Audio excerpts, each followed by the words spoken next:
30대 중반 여자입니다. 평소 사연 열차를 들으며 하루를 시작하는데요.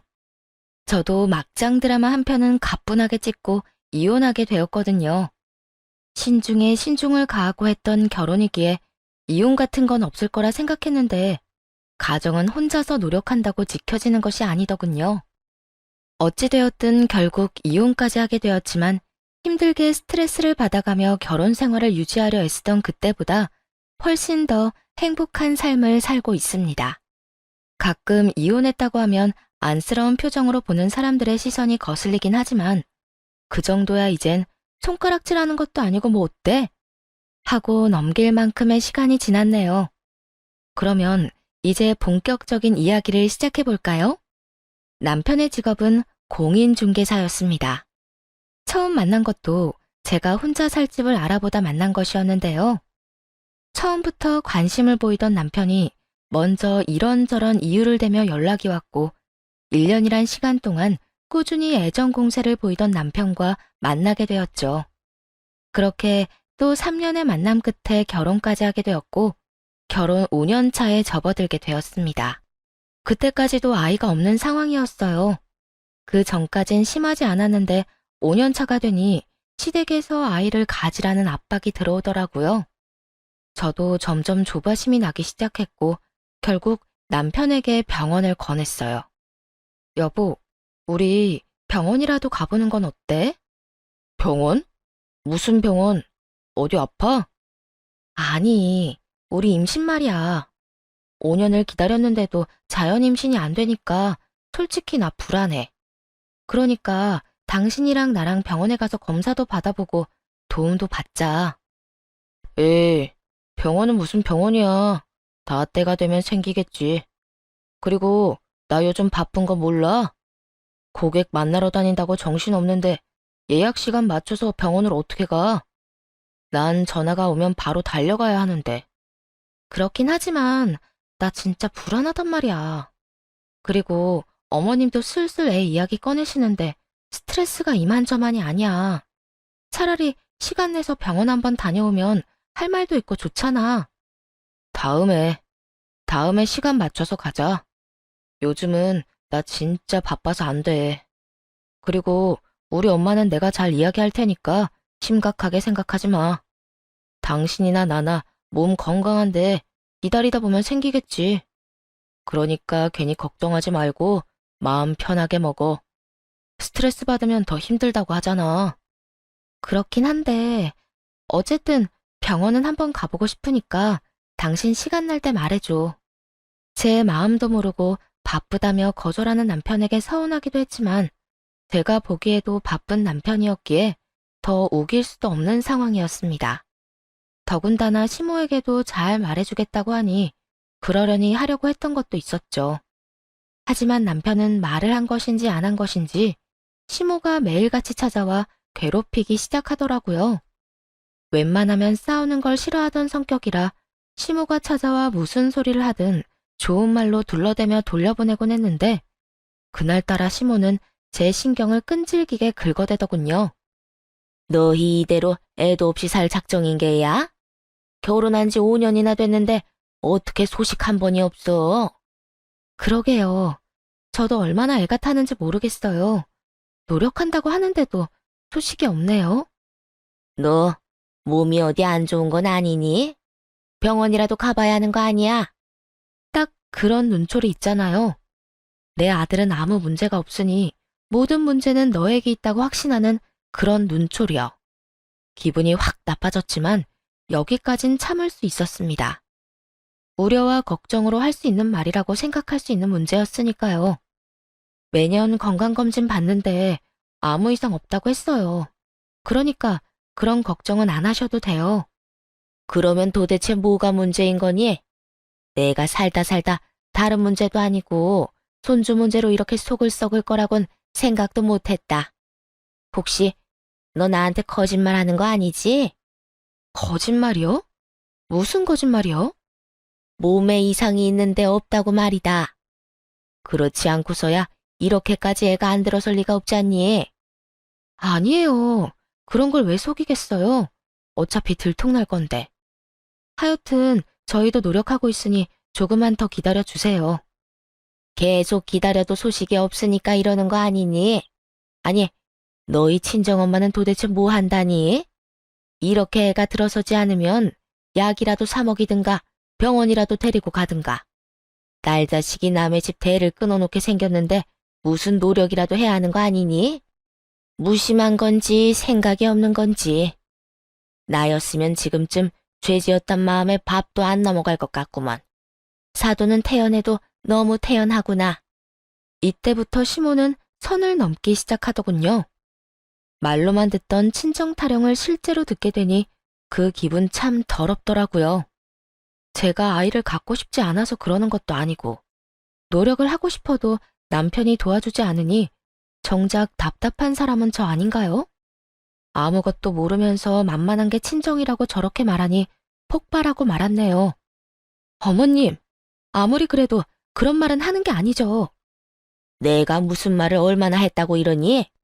친정엄마 이야기요. 다른 건 몰라도 친정엄마를 그런 식으로 말하는 건 절대로 못 참아요. 저희가 애를 못 가지는 건데 왜 엄마가 어머님께 그런 말까지 들어야 하는 건가요? 저희 엄마요. 철마다 그이랑 제 몸에 좋다는 건 다 해다 주세요. 어머님께 그런 말까지 들을 만큼 저희한테 무심하지 않다고요. 그러면 그런 거지. 어디서 시어머니한테 눈 동그랗게 뜨고 소리를 질러? 네가 이딴 식으로 하니까 네 친정엄마 이야기가 나오는 거야. 지금도 봐라. 네가 이딴 식으로 행동하면 내가 또 네 친정엄마를 들먹일 수밖에 없지 않겠니? 아니요. 전 그만큼 잘못한 것도 없고 설사 어머님 입장에서 제가 잘못했다고 한들 친정은 들먹이지 마세요. 저도 기분 나쁘다고요.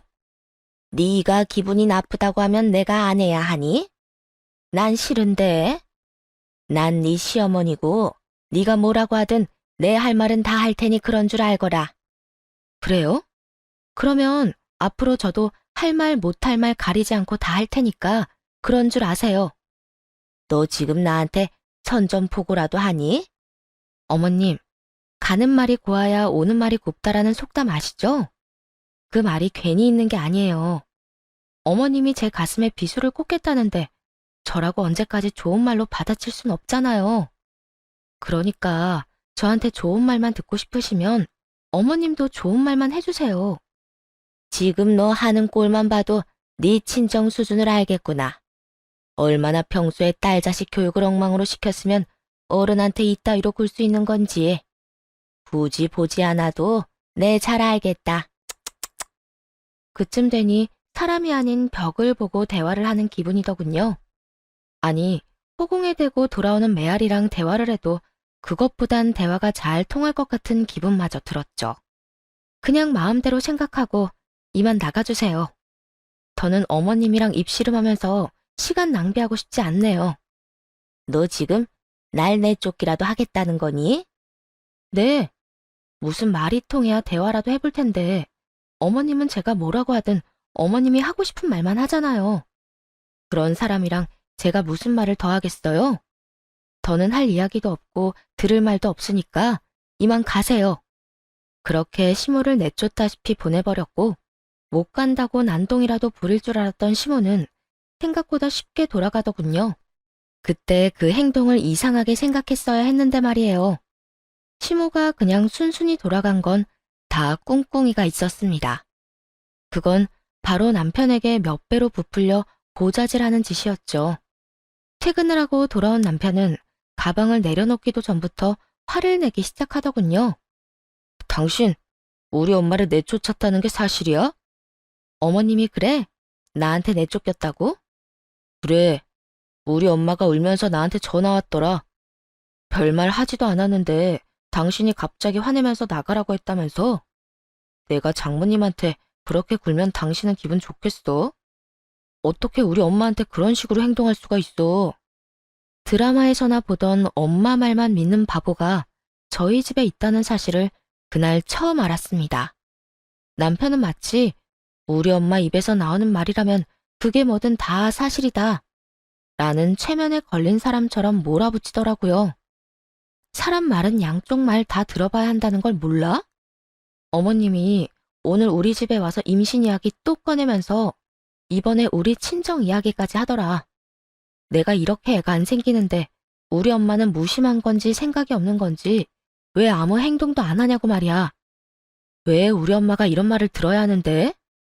이건 그 누구의 잘못이 아니라 그저 우리 문제일 뿐이잖아. 그리고 당신이 저번에 뭐라고 그랬어? 어머님이 그런 이야기 꺼내지 않도록 잘 말한다고 하지 않았어? 도대체 무슨 이야기를 어떻게 했길래 어머님이 또 저러시는 건데? 그게 깜빡하고 아무 말도 못했어. 내가 그럴 줄 알았어. 그런데 있잖아. 당신이 뭐라고 했든 안 했든 어머님이 그런 말까지 하는 건 아니라고 생각해. 난 앞으로도 어머님이 친정까지 들먹이면서 이러시면 오늘처럼 똑같이 가라고 할 거야.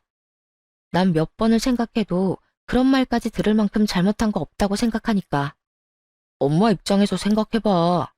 답답하고 속상하니까 그런 말까지 했겠지. 그냥 어른이 속상해서 하는 말 가지고 그렇게 똑같이 굴어야 속이 편하겠어? 그냥 하는 말이 아니니까 똑같이 구는 거야. 나 속상해지라고 가장 못된 말을 꺼내놓은 거잖아. 진짜 말이 전혀 안 통하는구나. 당신 이렇게까지 꽉 막힌 사람이었어? 당신이야말로. 하여튼 어머님한테 전해. 그런 식으로 굴지만 않는다면 나도 얼마든지 어머님이 원하시는 착한 천사 며느리 돼줄 수 있으니 그 입단속이나 잘하시라고. 8년을 살면서 그렇게 큰 소리를 내며 싸운 일은 처음이었어요. 할 말은 다 했지만 왜인지 찝찝하더라고요. 잘못한 건 없는데 잘못한 듯한 그런 기분이었죠. 그런데 바로 그 다음 날 그런 기분을 날려주려는 건지 시모가 왔더라고요. 남편이 뭐라고 전한 것인지 전날 남편이 지어 보이던 그 표정을 똑같이 하고선 말이에요. 너 내 아들한테도 화내면서 뭐라고 그랬다면서? 요즘 아무리 세상이 변했다고 하지만 시집와서 애 하나 못 낳는 것이 어디 남편한테 큰 소리를 쳐? 시모가 한 번 입을 열었을 뿐인데 미안한 마음은 눈 녹듯이 사라지고 절대로 이 싸움에서 지면 안 된다는 생각만이 가득 찼어요. 아기는 어디 하늘에서 뚝 떨어지나요? 가지고 싶어도 어머님 아들이 협조를 안 해주는 걸 어떻게 해요? 이제 내 아들 핑계를 대겠다 이거야? 핑계가 아니라 그게 현실이에요. 자연 임신이 힘드니까 병원에 가보자고 해도 한사코 싫다고 난리라고요. 거기에다 날마다 바쁘다고 새벽에서나 집에 들어오는데 무슨 수로 애를 만드나요? 그렇게 손주가 가지고 싶으시면 저 말고 어머님 아들한테 말하라고요. 그걸 왜 내 아들 탓을 하니? 그게 다 네가 집에서 제대로 남편 보필을 못하니까 남자가 밖으로 놔두는 건 모르니? 하다 남편이 늦는 것도 제 탓이 되는 걸 보며 저는 무슨 말을 해도 제가 죄인이 될 것 같더라고요. 그래서 그 자리에서 바로 남편에게 전화를 걸었네요. 당신이 대답해봐. 우리 안 들어서는 게 다 나 때문이야? 갑자기 전화해서 그게 무슨 말이야. 알아들을 수 있게 말을 해봐. 지금 집에 어머님 또 오셨는데 당신이 매일 바빠서 새벽에 들어오는 것도 내가 당신을 보필 못해서 당신이 밖으로 놔두는 거라고 하시잖아. 그러니까 당신이 대답해봐. 당신 일 바빠서 새벽에 들어오는 것도 내 탓, 우리가 임신이 안 되는 것도 다 내 탓이냐고. 그렇게 언성은 점점 더 높아지고 있었고 남편의 대답만을 기다리던 그 순간이었어요. 오빠, 빨간불. 얼른 차 세워. 어? 오. 웬 여자 목소리가 들리더니 외마디 대답과 함께 끊겨버린 전화.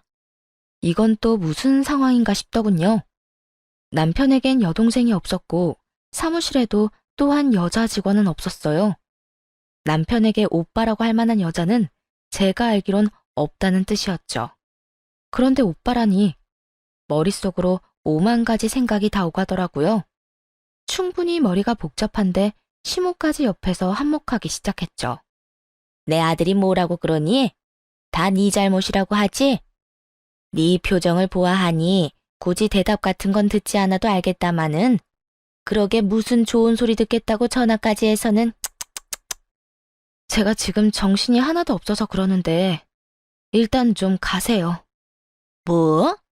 너 지금 날 또 내쫓겠단 말이니? 지금은 그냥 권하는 거지만 제가 좋은 말로 권할 때 안 가면 아마 내쫓기지 않겠어요? 그러니까 예의 차려서 가달라고 할 때 어머님 두 발로 나가주세요. 이게 보자 보자 하니까 시어머니 보기를 뭐로 보는 거야? 내가 네가 오라고 하면 오고 가라고 하면 가는 사람인 줄 알아? 네가 이러니까 네 친정 부모님들이 욕먹는 거야. 알아? 제가 잘하나 안 하나 저희 부모님 욕할 거 다 아니까 그냥 좀 가세요. 제가 지금 머리가 터질 것 같아서 그러니까. 결국 시모는 제 손에 쫓겨나게 되었고 차분히 상황을 정리하기 시작했네요. 그런데 아무리 정리하려고 해봐도 정리가 되지 않더라고요. 남편의 서재, 노트북 등 집안에 있는 모든 물건을 다 살펴봐도 아무것도 나오지 않았고 점점 더 혼자만의 상상에 빠지고 있었어요. 그렇게 남편놈을 기다리고 있는데 새벽에나 들어오던 남편놈이 그날따라 8시도 되기 전에 들어오더군요. 애써 태어난 척하고 있긴 하지만 그 모습이 더 수상했고 남편을 추궁하기 시작했죠. 그렇게 전화를 끊었으면 다시 전화해서 무슨 상황인지 설명 정도는 해줘야 하는 거 아니야? 어? 아, 그거 별거 아니었어. 별거 아닌 게 아니던데? 지금 혹시 내가 뭘 어디까지 들었나 싶어서 떠보는 거면 그만둬. 오빠 빨간불. 다 들었으니까 얼른 상황 설명이나 해. 별거 아니었단 그딴 말 집어치우고. 당신 지금 오해하고 있는가 본데 나보고 오빠라고 하던 게 아니었어. 당신이 전화했을 때 고객이랑 같이 있었어. 신혼부부였는데 그 예비신랑이 자기 차 타고 다니고 싶다고 하길래 고객 차 타고 가다가 빨간불이라 예비신부가 놀라서 자기 신랑한테 소리 질렀던 거야. 갑자기 빨간불이라고 소리 지르니까 나도 놀라서 전화 끊고 상황을 봤던 거고. 당신이 생각하는 그런 거 아니니까 걱정하지도 마. 아, 그래? 정말 그게 다야? 그럼. 또 혼자 오해하고 머릿속으로 드라마 한 편 찍은 눈치인데 절대 그런 거 아니니까 나 믿어.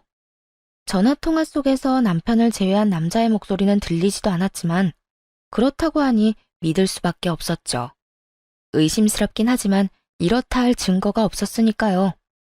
그저 가만히 남편을 바라보았고 남편은 제 눈빛이 부담스러웠는지 급하게 말을 돌리기 시작하더군요. 뭘 그렇게 봐?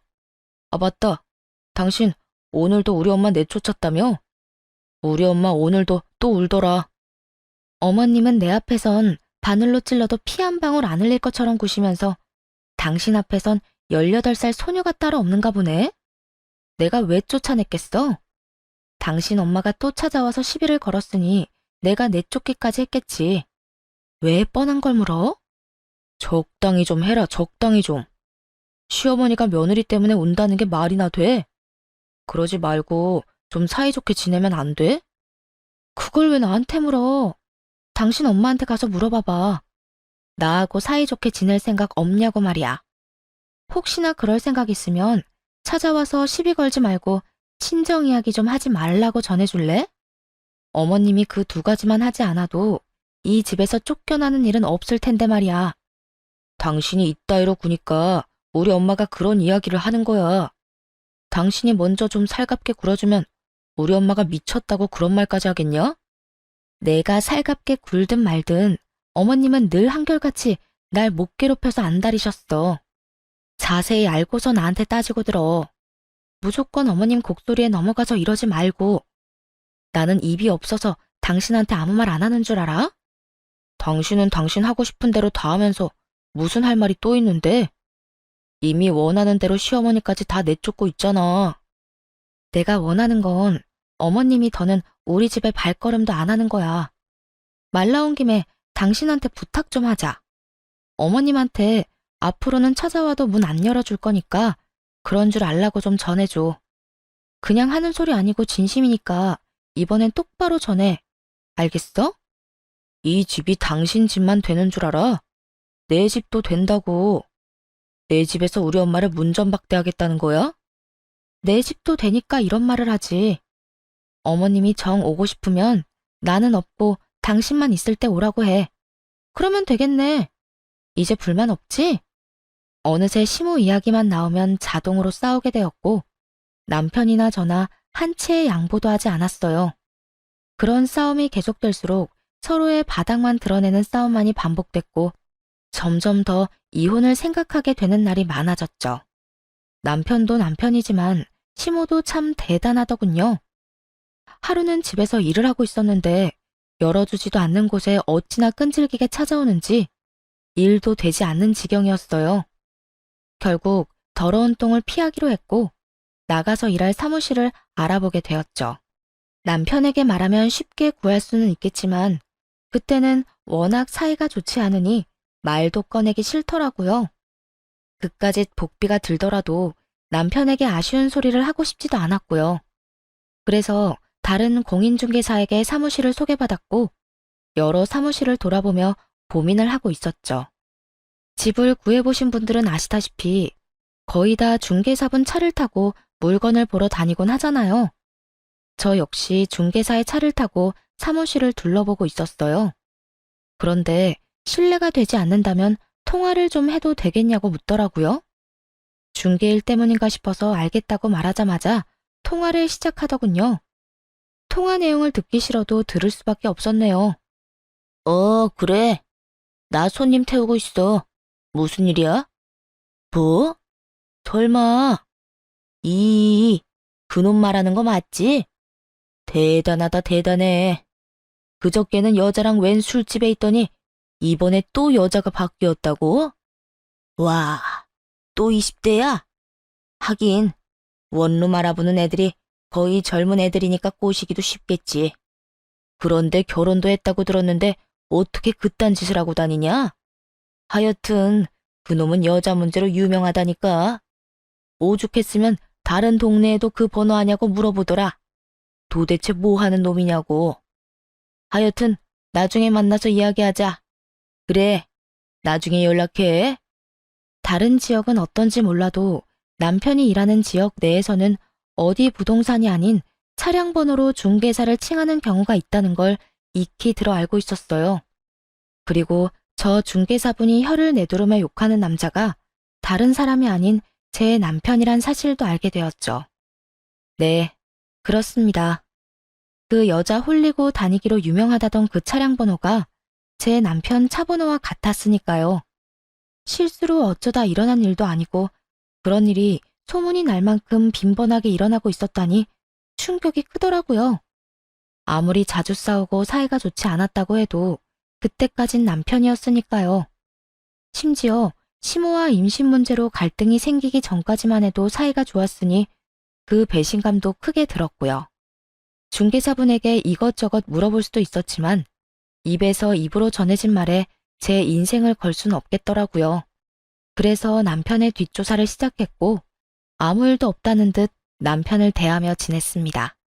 저도 그 고역 같은 시간을 군말 없이 보내는데 남편 놈은 저보다 더 고역 같았는지 이혼 이야기를 먼저 꺼내더라고요. 있잖아, 내가 많이 생각해봤는데 우리 이혼하자. 뭐? 이혼? 지금 당신이 나한테 이혼하자고 한 거야? 이혼해. 나 더는 당신이랑 못 살겠어. 남편의 마음과 별반 다르지 않은 마음이었지만 그 이유가 궁금하더라고요. 당연히 다른 여자가 생겼다고 솔직하게 이야기하진 못할 것이고 도대체 무슨 이유를 대며 이혼하자 할 것인지 그것이 궁금했습니다. 그래? 이혼하고 싶은 건 잘 알겠고 갑자기 이혼 이야기를 하는 이유나 좀 들어보자. 이유가 있을 거 아니야. 당신도 잘 알 거 아니야. 요즘 우리 사이도 안 좋았잖아. 날마다 눈만 마주치면 싸우고 서로 화해할 마음도 없는데 이렇게 살아서 뭐해. 차라리 이혼하고 각자 사는 게 맞지. 눈만 마주치면 싸우는 이유가 뭔지 뻔히 알면서 당신이 해결할 생각을 안 하니까 우리가 그렇게 싸웠단 걸 아직도 몰라? 이유? 뭐? 우리 엄마 이야기하는 거야 또? 당신도 지겹지? 나도 지겨워. 당신 엄마가 선 넘을 때마다 당신이 당신 엄마 편만 들면서 나한테 뭐라고 하지만 않았어도 우리가 그렇게까지 싸우는 일은 없었어. 기억 안 나? 어머님이 우리 사이에 끼어들고 난 뒤부터 우리 싸우기 시작한 거. 당신이 이러니까 내가 이혼하자고 하는 거야. 당신이 우리 엄마를 무시하는 것도 모자라 반성하는 기미도 보이지 않으니까. 어떤 남자가 자기 엄마한테 함부로 구는 여자랑 살고 싶겠어? 아, 그래서 이제 와서 이혼하자고 하는 거야? 요즘엔 당신 엄마랑 부딪히는 일도 당신이랑 싸우는 일도 없었는데 이렇게 갑자기? 다른 이유가 있는 건 아니야? 나한테는 말 못할 그런 이유 말이야. 그런 이유가 어디 있어. 당신은 갑자기라고 생각할 수도 있겠지만 난 오래 고민하고 한 이야기니까 이혼해. 당신이 붙잡는다고 해도 난 당신이랑 살 생각 없어. 소송이라도 할 거니까 그런 줄 알아. 당신이 큰 착각을 하는가 본데 난 잘못한 게 하나도 없어서 당신이 소송 건다고 해도 이혼은 할 수가 없어. 당신이 잘못한 게 왜 없어? 시어머니를 무시했는데. 내가 아무 이유 없이 무시했다면 이혼 사유가 되겠지. 그런데 법원 가서 우리가 있었던 일 말하면 할 만한 일을 했다고 다들 말할 거야. 그래서 나랑 이혼 못 해주겠다는 이 뜻이야? 구질구질하게 매달리기라도 하게? 그럴 리가 있겠어? 그냥 현실을 말해준 것뿐이야. 나도 당신이랑 이혼할 거야. 마음 떠난 사람 붙잡고 있어봤자 뭐해. 그래, 하자 이혼. 정성껏 준비했을 이혼 사유도 잘 들었고 100% 외도 증거가 있을 거라 확신했기에 저 역시 이혼은 하자고 했네요. 남편은 제가 좀 더 격하게 난리라도 피울 것이라 생각했는지 순순히 이혼하자고 하자 놀란 눈치더라고요. 남편이 멍하니 있는 사이 남편의 짐을 싸 건네주며 이렇게 말했어요. 자, 짐. 이 집에서 나가 당장. 내가 왜 나가야 하는데? 나가라면 당신이 나가. 지금 이혼 급한 사람이 나야? 당신이잖아. 그러면 내가 원하는 대로 해야 하는 거 아니야? 지금 내 기분 나쁘게 해서 당신한테 이로울 게 있다고 생각해? 그니까 내가 이 집에서 안 나가면 이혼을 안 하겠단 이 말이야? 말귀 잘 알아듣네. 이렇게 잘 알아들으면서 이때까진 왜 그랬대? 하여튼 이 짐 가지고 지금 나가면 나도 이혼에 성심성의껏 최선을 다할 거고 그거 아니면 당신이 말한 대로 구질구질하게 굴 거니까 당신이 선택해. 남편 놈은 그 와중에 고민까지 하더라고요. 전 그저 그 상황을 즐기며 남편을 관찰했고 고민을 마친 남편은 짐을 들며 이렇게 말하더군요. 일단은 내가 나갈 테니까 이혼 가지고 구질구질하게 굴지 마. 난 당신이랑 하루라도 빨리 이혼하고 싶어서 이렇게 집까지 나가는 거니까. 걱정하지 마. 나도 서둘러 준비해서 이혼해 줄 테니까 기대해도 좋을 거야. 그렇게 남편은 집을 나갔고 며칠 뒤 왜 남편의 입에서 이혼 소리가 왜 나왔는지 그 이유를 알게 되었습니다. 남편이 유부남이란 걸 모르고 만났던 다른 여자들과는 달리 지금 만나는 상간녀는 남편이 유부남인 걸 아는 상태에서 임신까지 해버렸다고 하더군요. 다정하게 산부인과를 오가는 사진도 받아보게 되었죠. 한동안 집에도 오지 않고 조용하던 시모도 이 모든 상황을 알고 있었나 보더군요. 상간녀와 왕래하고 지내며 임신한 며느리 대접을 제대로 해주고 있었으니까요. 사진마다 시모의 입이 귀에 걸려 내려올 생각을 안 터군요. 배신감이 느껴졌냐고요? 아니요. 저딴 인간들에게 배신감이란 감정조차 사치라고 느껴지더라고요. 그저 복수의 칼날을 갈며 본격적인 이혼을 준비하기 시작했습니다. 그렇게 이혼을 준비하고 있는데 흥신소에서 연락이 왔고 시댁의 상간녀까지 다 모여있다는 이야기를 듣게 되었어요. 곧바로 시댁으로 향했고 알고 있던 비밀번호를 누르고 들어가니 성미도 급한 세 사람은 일찌감치 아기용품을 한가득 사두고 하하호호 웃음꽃이 폈더군요. 그래도 일말의 양심이라도 있다면 저를 보고 당황이라도 할 것이라 생각했는데 세 사람은 저를 보고도 표정의 변화조차 없더라고요. 그 모습이 얼마나 당당한지 남들이 보면 이미 이혼하고 재혼까지 마친 상태로 알 정도였죠. 어머, 오빠. 저 여자가 오빠랑 같이 살던 여자 맞지? 맞아. 자기는 쳐다도 보지 마. 아기한테 안 좋아. 무섭긴 하다. 그러게. 이렇게 잘난 남편을 가졌으면 잘 관수했어야지. 이제 와서 저렇게 쳐다보면 뭐가 달라지나? 굳이 설명 안 해도 알겠죠? 저 임신했어요. 그러니까 빨리 이혼이나 해주세요. 숨기기엔 늦었다고 생각했는지 아니면 숨길 생각조차 없는 것인지 자랑스럽게도 임신 사실을 밝히더라고요. 이미 알고 있는 사실이니 놀랍지도 않았지만 상간녀의 태도엔 화가 나긴 하더군요. 여기서 끝이 아니었죠. 시모도 남편도 한마디씩 보태더라고요. 우리 아들 때문에 임신 안 된다고 헛소리나 해대더니 우리 아가 보거라. 이렇게 애를 가졌지 않니? 자기한테 문제가 있으면서 누구 탓을 하는 거야? 다 보고 들었지? 이렇게 됐으니까 이혼부터 해줘. 나 빨리 아기 아빠로서 책임을 다하고 싶어. 책임? 지금 책임이라고 했니? 네 입에서 책임이라고 하니까 좀 황당하긴 한데 뭐 좋을 대로 해. 그런데 너 나한테 위자료 줄 돈은 있니? 네 엄마, 네 아기 가진 저 여자, 그리고 너까지. 나한테 위자료 다 줘야 할 텐데 그걸 감당할 능력이 될지 모르겠다. 남편은 아무 말이 없었고 상간녀가 비웃음을 날리며 입을 열더라고요. 아, 그깟 위자료 얼마나 된다고. 잘 알 거 아니에요. 우리 오빠 능력. 자기 능력 좋겠다. 집안 빵빵하겠다. 그깟 위자료쯤 얼마든지 줄 수 있으니까 남 걱정하지 말고 그쪽 걱정이나 하세요. 상간녀의 말을 듣고 있는데 하마터면 소리내서 웃을 뻔했습니다. 이 얼마나 웃긴 착각인가요? 상간녀는 남편의 능력이 아주 출중하며 집안 역시 부유하다고 믿어 의심치 않고 있더라고요. 타고 다니는 외제차도 할부가 많이 남았고 겉보기엔 좋아 보이는 시댁도 월세집이란 걸 전혀 모르는 눈치였죠. 하긴 젊은 여자애가 뭐가 모자라서 저딴 남자를 만났겠나 했더니 정신 모자란 어린 것이 겉모습에 홀려 불륜녀가 된 것이었습니다. 능력? 집안? 아, 그래서 유부남을 만난 거였어? 큰 기대에 부풀어 있는 것 같은데 어쩌냐? 저 인간 돈 없어. 타고 다니는 외제차? 그건 이 뱃속에 아기 나올 때까지 할부 안 끝날 예정이고 이 집도 자가 아니고 그렇다고 전세도 아니야. 월세라고 월세. 이젠 알겠니? 왜 내 위자료를 걱정했는지? 그게 사실이에요? 거짓말이었으면 좋겠지? 그런데 어떻게 해? 다 사실인데. 정 못 믿겠으면 앞으로 살면서 지켜봐. 꼬박꼬박 네 아기 아빠 통장에서 이 집 월세 나갈 거고 차 할부값 나갈 거고 어떤 달엔 네 예비 시어머니 사치 비용도 나갈 거야.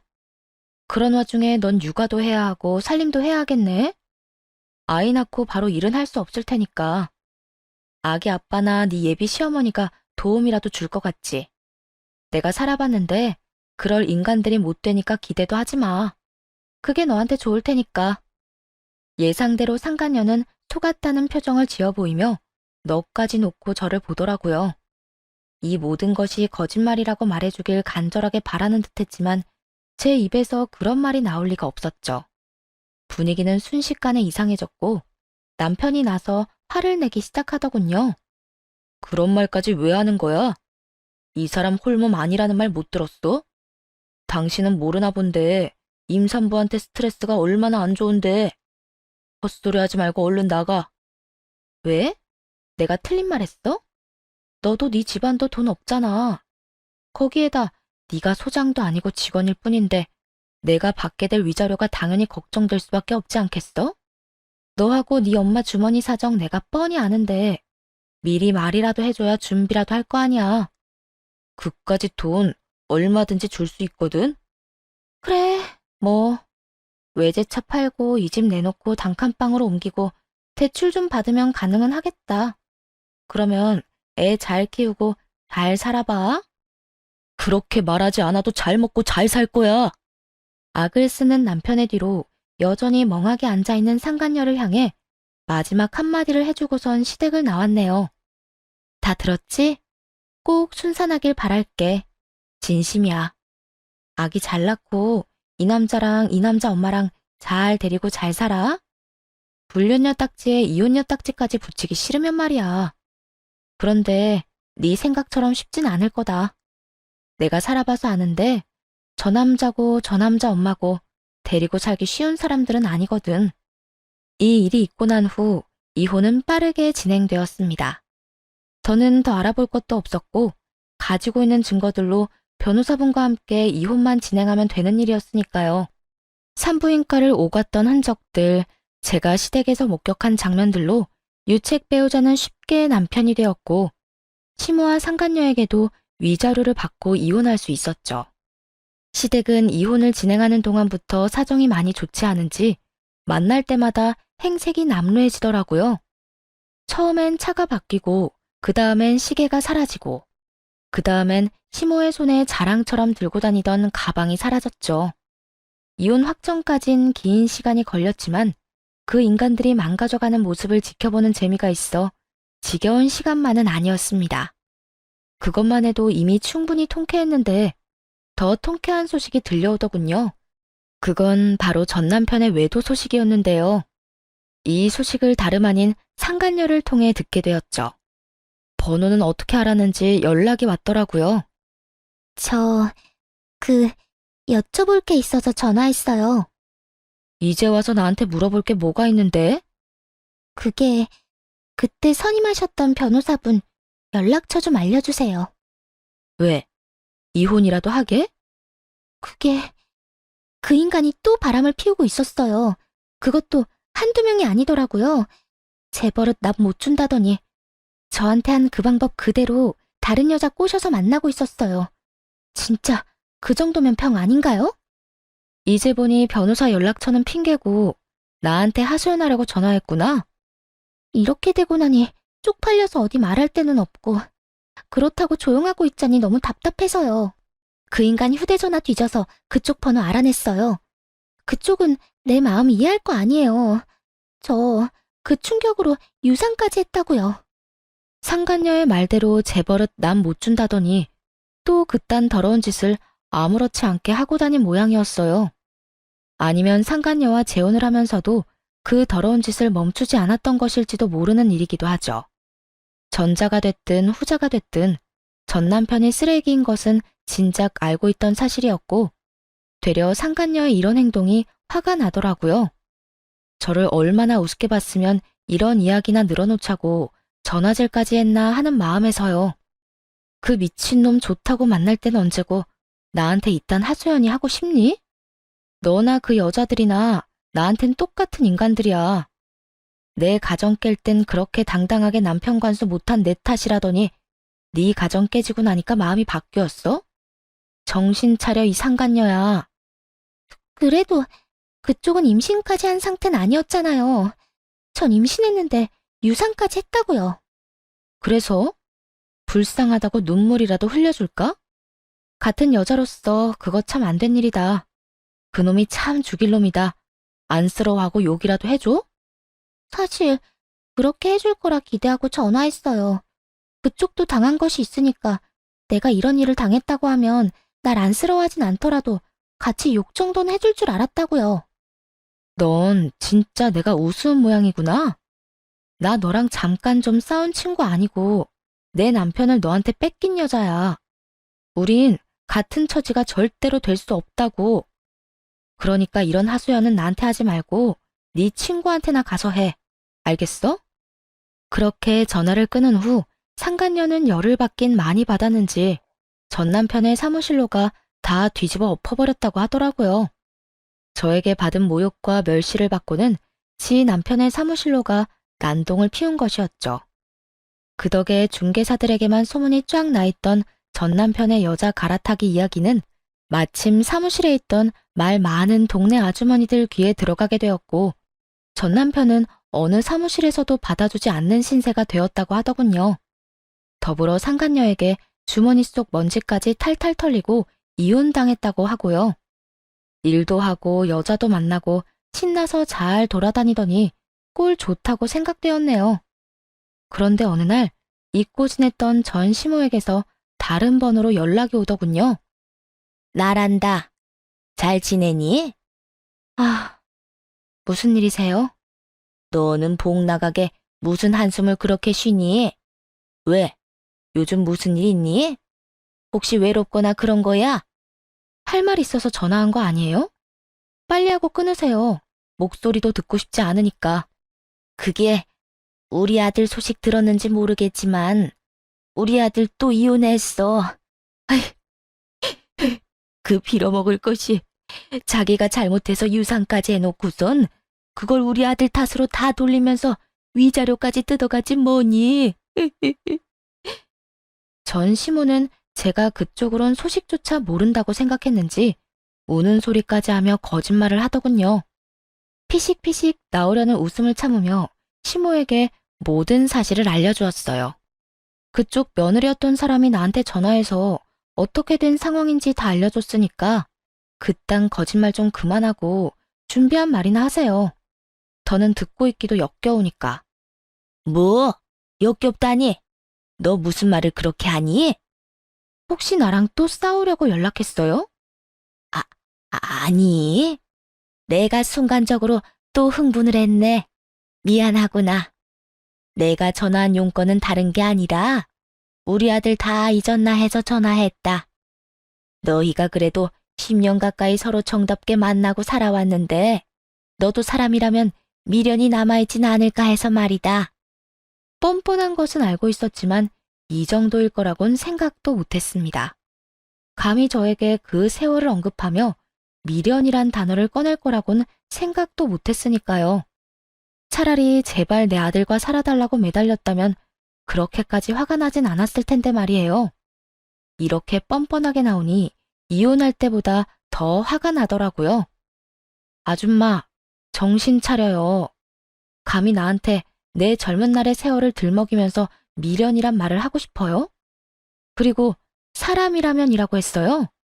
아줌마야말로 사람이라면 나한테 이런 전화하면 안 되죠. 어디 위자료 뜯길 대로 다 뜯겨서 거지 다 된 아들을 들이밀 생각을 해요? 뻔뻔해도 정도가 있지.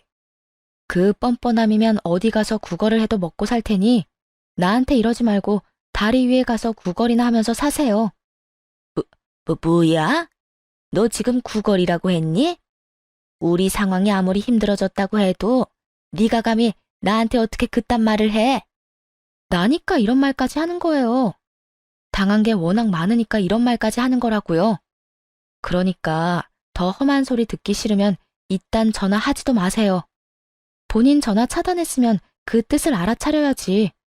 스토커도 아니고 번호까지 바꿔서 전화하는 건 또 뭐야? 한 번만 더 전화해서 헛소리하면 경찰에 신고해서 무슨 수를 써서라도 콩밥 먹게 해버릴 테니까 그런 줄 알아요. 화가 나니 못할 말이 없었고 정신을 차리고 보니 전화는 이미 끊었더라고요. 그렇다고 해서 제가 한 말들을 후회한다는 뜻은 아닙니다. 충분히 저런 말을 들을 만한 짓을 했다고 생각하니까요. 어쨌든 그 후론 연락이 오지 않았고 이젠 완전히 그 사람들과 연을 끊어내게 되었습니다. 이혼을 하고 난 후 처음 1년은 문득문득 올라오는 화에 힘든 시기를 보냈어요. 때론 화가, 때론 눈물이 흘러 저조차도 제 감정을 컨트롤할 수 없는 그런 상태였죠. 그 힘든 시기 동안 시간에 모든 것을 맡기고 힘들면 힘든 대로, 슬프면 슬픈 대로 시간을 보냈던 것 같아요. 그리고 2년 차가 되니 조금씩 익숙해지고 무뎌지더라고요. 이혼이란 게 그런 것 같아요. 아무리 정이 다 떨어지고 다신 꼴도 보기 싫을 만큼 미운 사람과 헤어지는 일이라도 저에게 큰 상처가 남는 것은 어쩔 수 없다는 것이요. 시간이 해결해 준다는 말이 있듯 제 상처도 시간이 어느 정도 해결해 주었고 나머진 제 곁에 있는 소중한 사람들이 도와주셨습니다. 그중 가장 큰 안식이 되었던 건 당연히 부모님이셨어요. 특히 엄마가요. 딸, 많이 힘들지? 아니야, 나 괜찮아. 괜찮기는 너 안 괜찮아. 연애를 짧게 한 것도 아니었고 그렇다고 결혼 생활이 짧은 것도 아니었잖아. 힘든 게 당연한 거고 지금 네가 겪는 그 모든 감정들이 당연한 거야. 그러니까 엄마 아빠 앞에선 감추지 말고 마음껏 힘들어하기도 하고 울기도 하고 화를 내도 돼. 우린 네 가족이잖아. 우리 앞에서 다 해야지 누구 앞에서 그런 모습을 보이겠어? 난 엄마 아빠 속상할까봐 그러지. 엄마 아빠는 우리 딸이 감추고 혼자 힘들어하는 게 더 속상해. 그러니까 지금 힘들 만큼 힘들어하고 잘 견뎌내자. 그래야 또 살아가지. 그래야 또 웃게 되지. 이 말이 어찌나 위로가 되는지 엄마와 대화를 나눈 뒤론 마음이 한결 편안해지더군요. 이처럼 다시 잘 일어난 저는 새로운 출발을 앞두고 있습니다. 기대하시는 결혼 같은 건 아닌데요. 앞두고 있는 새 출발은 바로 외국에 나가게 된 일이에요. 좋은 기회가 생겼고 이번에 외국에 나가 생활하며 일까지 하게 되었답니다. 물론 부모님과 떨어져야 한다는 사실이 슬프긴 하지만 영영 떨어질 것도 아니고 우선은 3년 계약이라 일단 부딪혀 보려고요. 사연을 쓰게 된 것도 바로